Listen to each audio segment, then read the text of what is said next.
Let's go back to Brian, who has an audience question, I believe, on this subject. This is a hot topic, Leslie. We do have a couple of questions on a medical school. First, beyond health care, how can a new teaching hospital help or hurt the local economy? And then, is there another community that you're looking to model a teaching hospital after? Bobby, do you want to address that? Yeah, happy to take the economic impact.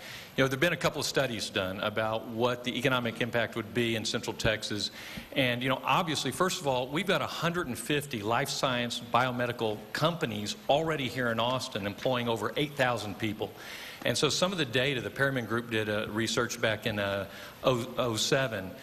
We're talking about an economic impact of around over $2 billion and potentially with over 19,000 full-time employees with a medical school. You know, the other thing that I think is interesting when I heard it, because you talk about, we all know Austin is a high-tech mecca. Well, the opportunity to combine our existing infrastructure with technology with a medical school, the quote that I heard that I really like, it's all of a sudden 1 and 1 equals 5. And that's the opportunity that I think we have in Central Texas that really makes this something that would be wonderful from a pure economic standpoint, and then obviously the other benefits. We need doctors. So I think economically it's one that we can get very excited about. We're hearing on the chat room some folks who are rather opposed to a medical school in Austin. Dr. Shine, they're saying that UT, the system already has a medical school, and why reinvent the wheel with one in Austin? This is a really exciting time in Austin because there's already 2/3 of a medical school here. With Southwestern and Seton, we've got over 200 residents, and they'll go to 300. We've got over 100 third and fourth year medical students here. We have the Dell Pediatric Research Institute here. We have, and you'll hear from Steve Warwick about the clinical research area.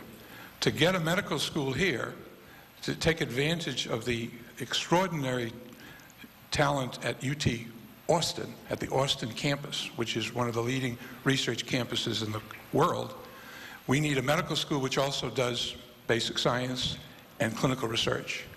The research piece, as you've already heard, is absolutely essential. One, it brings research faculty, and many of those faculty are on the cutting edge of their field, and you heard Senator Watson say you'd like to have people stay in Austin rather than go to Houston. We're all in favor of that. We'd like to have those kinds of specialists. You heard Trish say that in her clinics, she has trouble getting specialty care. We can provide specialty care through the faculty and the residents and the students of a medical school. Research generates research money, and if Southwestern and Austin were the same campus, they'd be 5th in the country in terms of research funding. They're not. They're separate. They don't benefit from that. Research gets new ideas that can become commercialized. So you have biotech and the opportunities for that. So that we're very excited because there would be a unique opportunity, the first one in Texas, of a research-intensive medical school on a research-intensive academic campus, the same place. We don't have that in Texas. All of our health campuses are by and large separate from the main academic campuses, or they're divided in multiple places. And we're also lucky that we've got Senator Watson leading the charge, because you're not going to get the money to finish this off by the usual means. The community is going to have to step up to the plate in terms of resources. And I think that the exciting thing that I hear is that in Austin there are a whole variety of groups, individuals who are prepared to step up to the plate, and I think over the next 8 months or so you're going to see that happen.